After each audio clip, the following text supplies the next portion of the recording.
Welcome in to the recap that not even I expected to be bringing you today. We're here for stage 5 of the Chasing Suisse tour. Now, if you watched my last video, you'll know that after the last stage, I tested positive to COVID.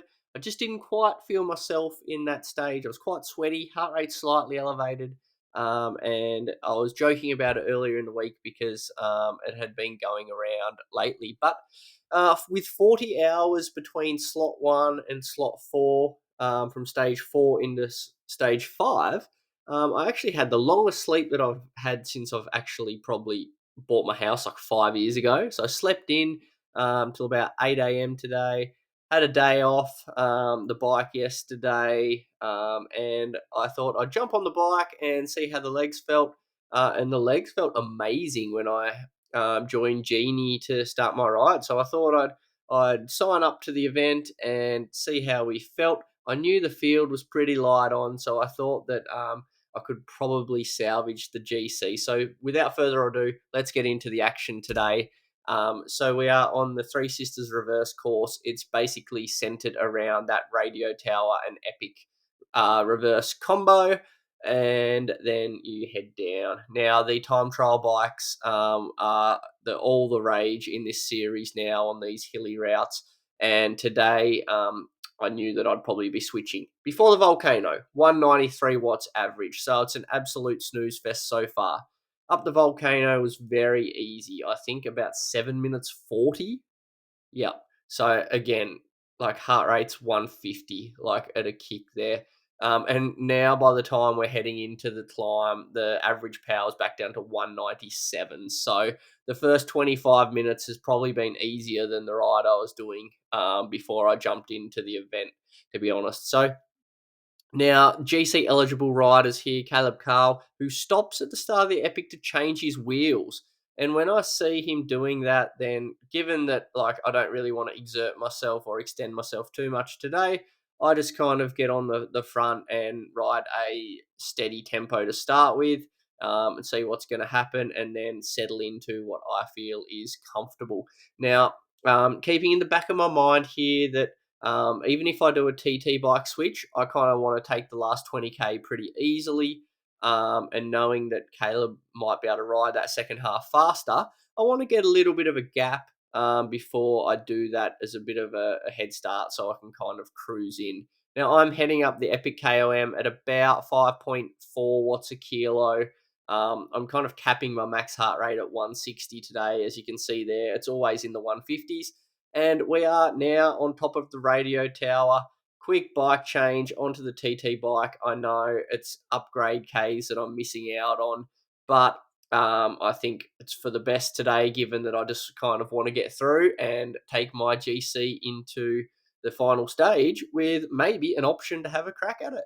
As we head into the descent, a bit of a sprint here just to kind of see what kind of speed we can get up to on the TT bike. Have a look here. We're over 100. What are we going to hit?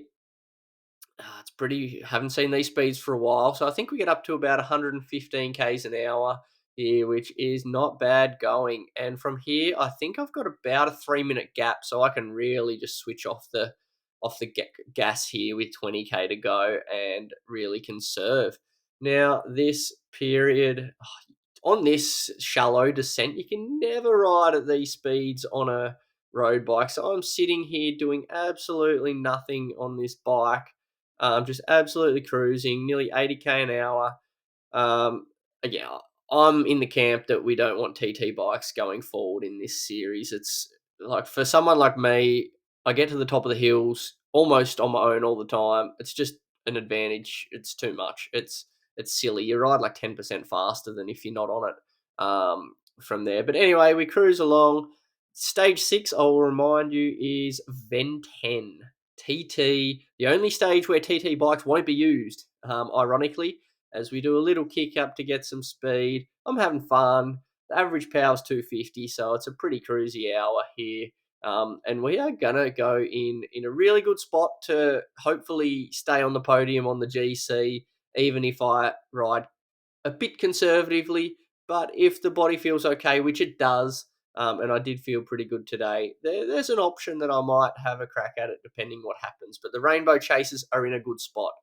and it was here on the Hilly KOM. I seen my gap on the side. I decided to swap the TT bike back to the Halo bike because 4K extra towards those 8,000 Ks of upgrades. It all helps, and I'm going to be riding on the Aethos later on today. So there we go. That's pretty much the stage recap. Body felt good. I might be a percent or two or three off, or maybe five, but it wouldn't be more than that. Legs were good. Had fun today. Didn't think I'd be sending this recap out, but here we are, and now we're going into stage 6 of the Chasing Suisse tour.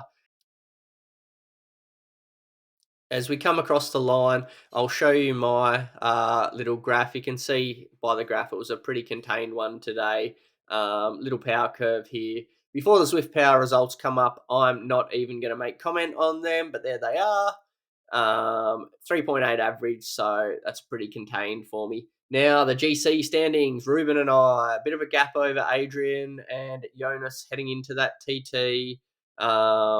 There it is. What's going to happen? Who knows? Team standings, Sisu have us covered, but with global TT, still a chance, I think. We'll see.